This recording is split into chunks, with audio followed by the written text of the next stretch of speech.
তৃতীয় অধ্যায় নৈতিক ও মানবিক গুণাবলী অর্জন। আত্মত্যাগ। আমরা সমাজে বসবাস করি। সমাজে আমাদের সঙ্গে আরও অনেক মানুষ বসবাস করেন। আমরা সমাজে চলতে গিয়ে কিছু নিয়মনীতি ও সামাজিক মূল্যবোধ অনুসরণ করি। এ থেকে আমাদের মধ্যে যে গুণাবলী তৈরি হয় সেগুলো হচ্ছে নৈতিক ও মানবিক গুণাবলী। সততা, ন্যায়পরায়ণতা, পরমত সহিষ্ণুতা ইত্যাদি নৈতিক গুণাবলীর উদাহরণ। আবার বিনয়, স্নেহ, মমতা, ক্ষমাশীলতা ইত্যাদি মানবিক গুণাবলীর উদাহরণ। সমাজে শান্তি শৃঙ্খলা, সুসম্পর্ক ও সৌহার্দ্য বজায় রাখতে আমাদের এই গুণাবলী অর্জন করতে হয়। আত্মত্যাগ, পারস্পরিক শ্রদ্ধাবোধ, পরমত সহিষ্ণুতা, দেশপ্রেম, সহানুভূতি, পরোপকার ইত্যাদি মানবিক গুণের চর্চা ও অনুশীলন আমাদের প্রকৃত মানুষ হয়ে উঠতে সহায়তা করে। আমাদের সবার উচিত নৈতিক ও মানবিক গুণাবলীর চর্চা করা। এ পাঠে আমরা একটি গুরুত্বপূর্ণ নৈতিক ও মানবিক গুণ আত্মত্যাগ সম্পর্কে জানব। নিজের পছন্দের কিছু ত্যাগ করাকেই বলে আত্মত্যাগ। সাধারণত ত্যাগ বলতে বোঝায় কারোর জন্য কোনো কিছু ছেড়ে দেওয়া। যা নিজের জন্য প্রয়োজন তা অন্যের ভালো বা খুশির জন্য ছেড়ে দেওয়াকে আত্মত্যাগ বলে। ইসলাম আত্মত্যাগের জন্য নির্দেশনা প্রদান করে। মহান আল্লাহ যুগে যুগে মানব জাতিকে শিক্ষা দেওয়ার জন্য যেসব নবী রাসূল পাঠিয়েছেন তারা আত্মত্যাগের আদর্শ স্থাপন করে গেছেন। মহানবী সাল্লাল্লাহু আলাইহি সাল্লাম ও তার সাহাবীগণ আত্মত্যাগের বিভিন্ন দৃষ্টান্ত স্থাপন করে গেছেন। আত্মত্যাগ সম্পর্কে পবিত্র কোরআনে বিভিন্ন স্থানে নির্দেশনা রয়েছে। এসব নির্দেশনা আমাদের উদারতা, সহমর্মিতা এবং অপরের কল্যাণে নিজের স্বার্থ ত্যাগ করতে উদ্বুদ্ধ করে। মহান আল্লাহ বলেন, তোমরা যা ভালোবাসো তা হতে ব্যয় না করা পর্যন্ত তোমরা কখনোই সওয়াব লাভ করবে না, এবং তোমরা যা কিছুই ব্যয় করো আল্লাহ তা অবগত আছেন। সূরা আলে ইমরান আয়াত 92।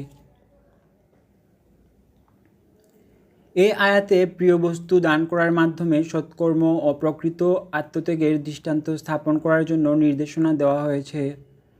এই আয়াত যখন নাজিল হয় তখন প্রখ্যাত সাহাবী হযরত আবু তালহা রাদিয়াল্লাহু তাআলা আনহু ছুটে গিয়ে হযরত মুহাম্মদ সাল্লাল্লাহু আলাইহি সাল্লামকে বললেন, হে আল্লাহর রাসূল, আল্লাহ তো আমাদের নিজেদের সবচেয়ে প্রিয় জিনিস থেকে ব্যয় করার আদেশ দিয়েছেন। বাইরুহা আমার সবচেয়ে প্রিয় বাগান। আমি বাইরুহাকে আল্লাহর জন্য দান করে দিলাম। রাসূলুল্লাহ সাল্লাল্লাহু আলাইহি সাল্লাম বললেন, নিকটাত্মীয়দের কাউকে দিয়ে দাও। অতঃপর তিনি বাগানটি হাসান বিন সাবিত ও উবাই ইবনে কাবকে দিয়ে দেন। সহিহ মুসলিম। মহানবী সাল্লাল্লাহু আলাইহি সাল্লাম নিজ জীবনে আত্মত্যাগের বহু দৃষ্টান্ত স্থাপন করে গেছেন। মক্কায় ইসলাম প্রচার করতে গেলে কুরাইশরা তাকে বাধা দেয় এবং এর বিনিময়ে বিভিন্ন মূল্যবান পার্থিব সুযোগ সুবিধা দেওয়ার প্রলোভন দেখায়। তিনি তা প্রত্যাখ্যান করেন। এমনকি ইসলামের স্বার্থে তিনি নিজের জীবনও বিপন্ন করে তোলেন। ইসলাম প্রচারের জন্য তিনি নিজের প্রাণপ্রিয় মাতৃভূমি ত্যাগ করেন। ইসলাম প্রতিষ্ঠার জন্য নিজের আরামায়েশ পরিহার করে অক্লান্ত পরিশ্রম করেন। তিনি মদিনা রাষ্ট্রের প্রধান হয়েও অত্যন্ত সাদাসিধে জীবনযাপন করতেন। নিজের পরিবারের জন্য ত্যাগ স্বীকার করতেন এবং নিজের চাহিদা কমিয়ে সমাজের প্রয়োজনীয়তা পূরণ করতেন। সমাজের দুর্বল ও বঞ্চিতদের অধিকার প্রতিষ্ঠায় তিনি নিজেকে উৎসর্গ করেন। এসব কাজের মধ্য দিয়ে তিনি আত্মত্যাগের এক অনন্য দৃষ্টান্ত স্থাপন করে গেছেন। মহানবী সাল্লাল্লাহু আলাইহি সাল্লামের আদর্শে উদ্বুদ্ধ হয়ে তার সাহাবীগণও আত্মত্যাগের উজ্জ্বল দৃষ্টান্ত স্থাপন করেছেন। হযরত আবু বকর রাদিয়াল্লাহু তাআলা আনহু ছিলেন মহানবী সাল্লাল্লাহু আলাইহি সাল্লামের সাহাবী এবং ইসলামের প্রথম খলিফা।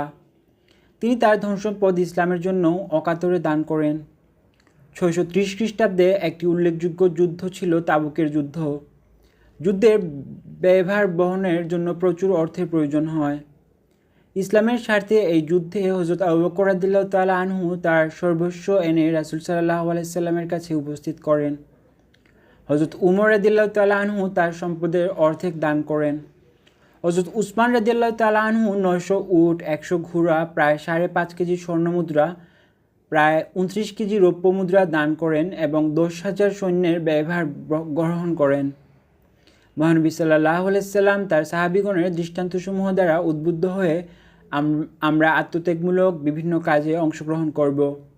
ব্যক্তিগত ও সামাজিক জীবনে আত্মত্যাগ ইতিবাচক ফলাফল নিয়ে আসে। আত্মত্যাগের ফলে মহান আল্লাহর সন্তুষ্টি অর্জিত হয়।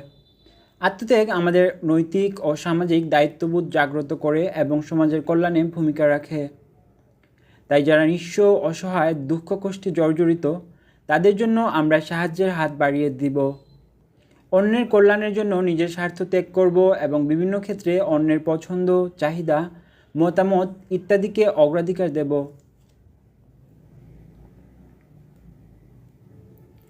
পারস্পরিক শ্রদ্ধাবোধ। পারস্পরিক শ্রদ্ধাবোধ হলো একে অপরকে সম্মান ও মূল্যায়ন করা, পরস্পরের মতামত, অনুভূতি ও অধিকারের প্রতি শ্রদ্ধাশীল থাকা।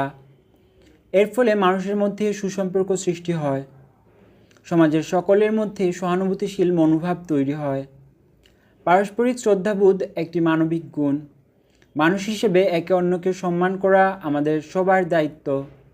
সমাজের প্রতিটি পেশার মানুষের সম্মান রয়েছে, তাই সমাজের ছোট বড় সবার প্রতি শ্রদ্ধাশীল আচরণ করা প্রয়োজন।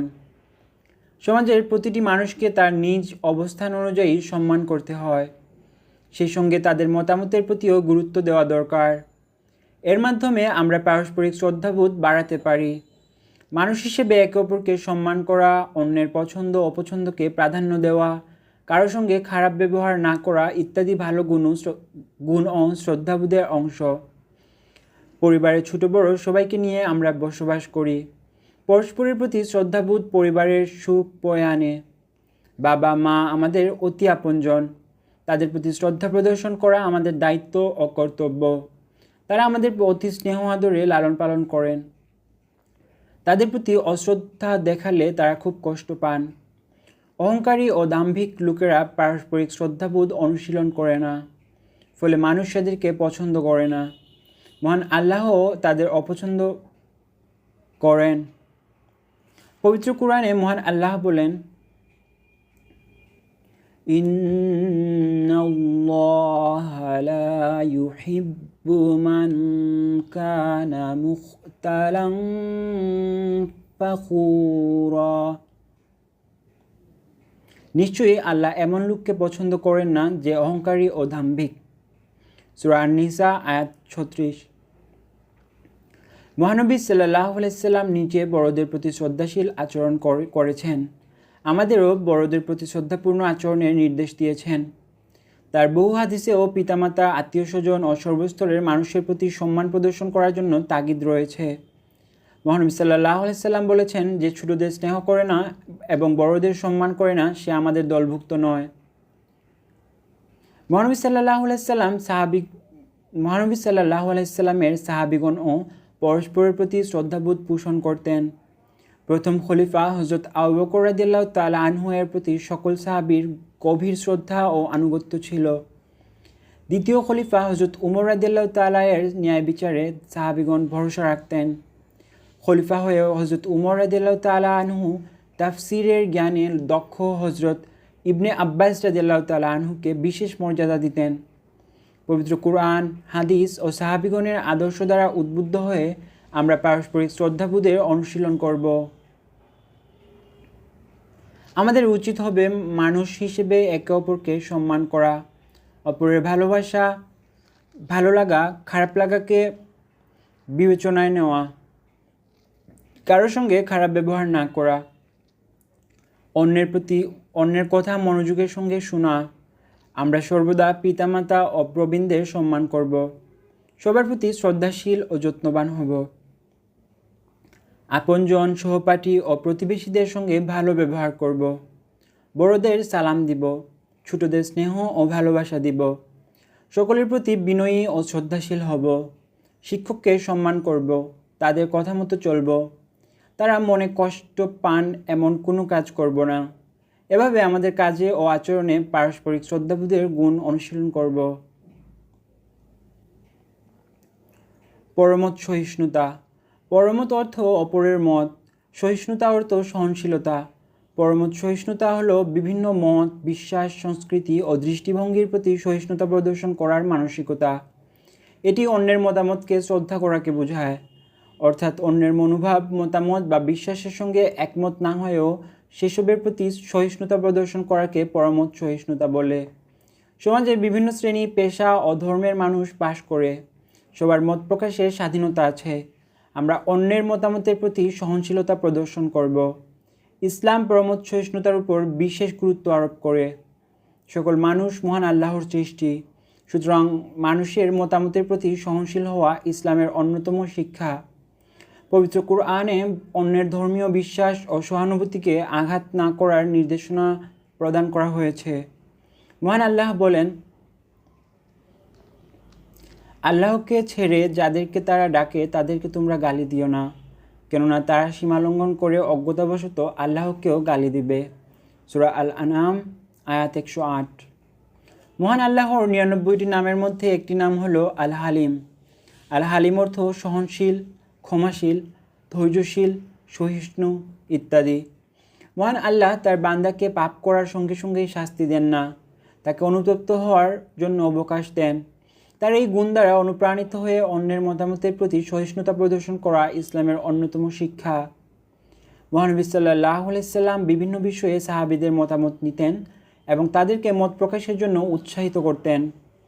উহুদ যুদ্ধের সময় মহানবী সাল্লাল্লাহু আলাইহি সাল্লাম এর নিজের সহ কয়েকজন সাহাবীর মত ছিল মদিনা শহরের অভ্যন্তরে অবস্থান করে যুদ্ধে অবতীর্ণ হওয়া, কিন্তু হযরত হামজা রাদিয়াল্লাহু তাআলা এবং অপেক্ষাকৃত যুবক সাহাবীগণ শহরের বাইরে কোনো উন্মুক্ত প্রান্তরে গিয়ে যুদ্ধ করার পক্ষে মতামত ব্যক্ত করেন।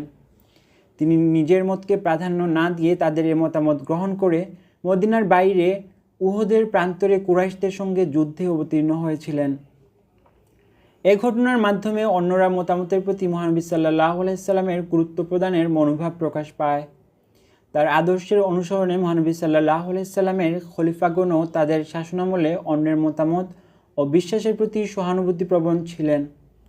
ইতিহাসে তার অসংখ্য দৃষ্টান্ত রয়েছে। একবার হযরত উমর রাদিয়াল্লাহু তাআলা বললেন, নারীদের মোহরানার পরিমাণ বেশি না হওয়াই ভালো। তখন একজন নারী তার এ বক্তব্যের সাথে দ্বিমত পোষণ করেন। হযরত উমর রাদিয়াল্লাহু তাআলা আনহু নিজের মতামত প্রত্যাহার করে উক্ত নারীর মতামতকে সঠিক বলে গ্রহণ করেন। পরমত সহিষ্ণুতার সুফল অনেক। এটি নিঃসন্দেহে মানবিক গুণাবলীর মধ্যে শ্রেষ্ঠতম একটি গুণ। মানুষের মধ্যে এই গুণটি থাকলে সমাজে শান্তি, শৃঙ্খলা ও সম্প্রীতি বজায় থাকে, সংঘাত ও হিংসা কমে যায়, বিভিন্ন সম্প্রদায়ের মধ্যে সংহতি বৃদ্ধি পায়, সকলে মিলেমিশে থাকতে পারে, সকলের মাঝে সৌহার্দ্য ও সম্প্রীতির সৃষ্টি হয়।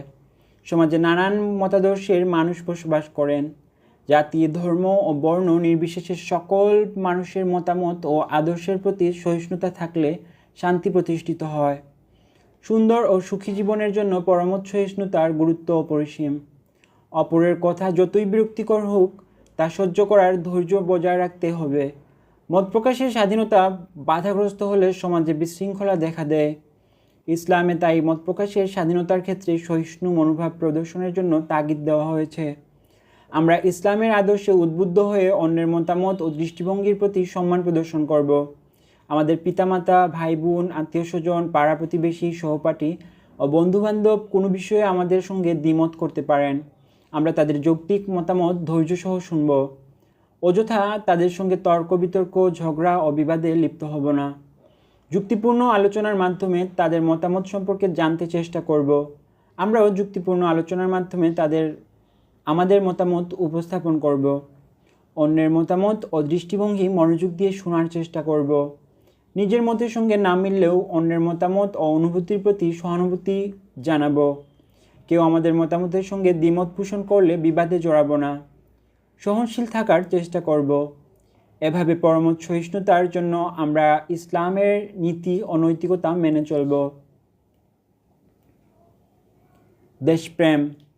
মানুষ যে ভূখণ্ডে জন্মগ্রহণ করে বা স্থায়ীভাবে বসবাস করে সে ভূখণ্ডই তার দেশ। সে তার দেশকে ভালোবেসে তার কল্যাণে কাজ করে। নিজের দেশ ও দেশের মানুষকে ভালোবাসা ও তাদের কল্যাণে কাজ করাই হচ্ছে দেশপ্রেম। দেশপ্রেম একটি মহৎ গুণ।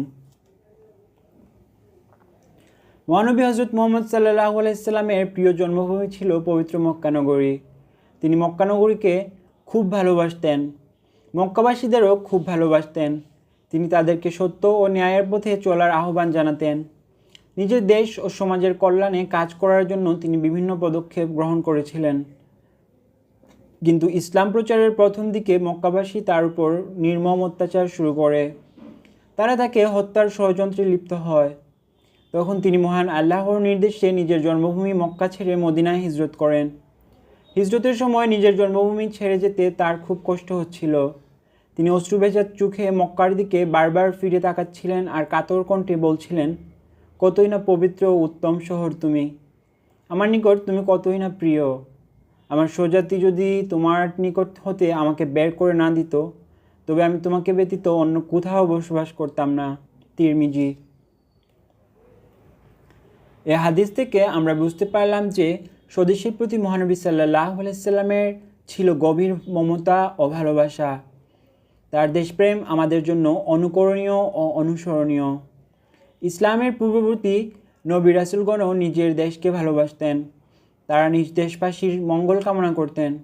হযরত ইব্রাহিম আলাইহিস সালাম তার বংশধরদের ও স্বদেশের কল্যাণের জন্য মহান আল্লাহর কাছে দোয়া করে বলেছিলেন, হে আমার প্রতিপালক, এ ভূখণ্ডকে আপনি নিরাপদ শহরে পরিণত করে দিন। এর অধিবাসীদের মধ্যে যারা আল্লাহ ও পরকালের প্রতি বিশ্বাস স্থাপন করেন, তাদের বিভিন্ন রকমের ফলমূল দিয়ে জীবিকা দান করুন। সূরা আল বাকারা আয়াত 126। হযরত ইব্রাহিম আলাইহিস সালামের এই দোয়া থেকেও আমরা স্বদেশপ্রেমের শিক্ষা পাই। আমাদের জন্মভূমি বাংলাদেশ। দেশপ্রেমে উদ্বুদ্ধ হয়ে এদেশের বহু মানুষ দেশের স্বাধীনতা, সার্বভৌমত্ব ও কল্যাণের জন্য বিভিন্ন আন্দোলন ও সংগ্রামে নিজেদের জীবনকে বিসর্জন দিয়েছেন। তাদের আত্মত্যাগ আমাদের স্বদেশপ্রেমের অনুপ্রেরণা যোগায়, নিজের দেশকে ভালোবাসতে ও দেশের কল্যাণে কাজ করতে অনুপ্রাণিত করে, দেশ ও সমাজের প্রতি দায়িত্বশীল হতে শেখায়। দেশের সামাজিক ঐক্য ও সংহতি বজায় রাখার জন্য দেশপ্রেমের গুরুত্ব অপরিসীম। দেশপ্রেম আমাদের দেশের আইন মেনে চলতে ও ন্যায় বিচার, সাম্য ও মানবাধিকার প্রতিষ্ঠায় উদ্বুদ্ধ করে। দেশপ্রেমে উদ্বুদ্ধ হয়ে আমরা দেশের উন্নয়নে অবদান রাখতে পারি। আমাদের চারপাশের প্রাকৃতিক ও সামাজিক সম্পদ সংরক্ষণে ভূমিকা রাখতে পারি। আমরা বৃক্ষরোপণ ও পরিবেশ বান্ধব কৃষিকাজ করতে পারি। দেশপ্রেম আমাদের দূষণমুক্ত পরিবেশ বজায় রাখতে শেখায়। মানুষ, প্রকৃতি ও জীবজগতের প্রতি ভালোবাসা ও দায়িত্বশীল আচরণ করতে শেখায়। দেশপ্রেমে উদ্বুদ্ধ হয়ে আমরা দেশের কল্যাণে নিম্নের কাজগুলো করব। আমাদের উপর অর্পিত দায়িত্ব ও কর্তব্য নিষ্ঠার সঙ্গে পালন করব, মনোযোগ দিয়ে লেখাপড়া করব, দেশের আইন শৃঙ্খলা মেনে চলব, সততা অবলম্বন করে দুর্নীতি ও অন্যায় থেকে বিরত থাকব, দরিদ্র ও অসহায়কে সহায়তা ও অসুস্থকে সেবা করব, বৃক্ষরোপণ করব এবং এর যত্ন নেব, যত্রতত্র ময়লা আবর্জনা ফেলব না, পানি, বিদ্যুৎ ও গ্যাসের মতো জাতীয় সম্পদের অপচয় করব না। আমরা এসব সুঅভ্যাস গঠনের মাধ্যমে জন্মভূমির উন্নয়নে অবদান রাখব।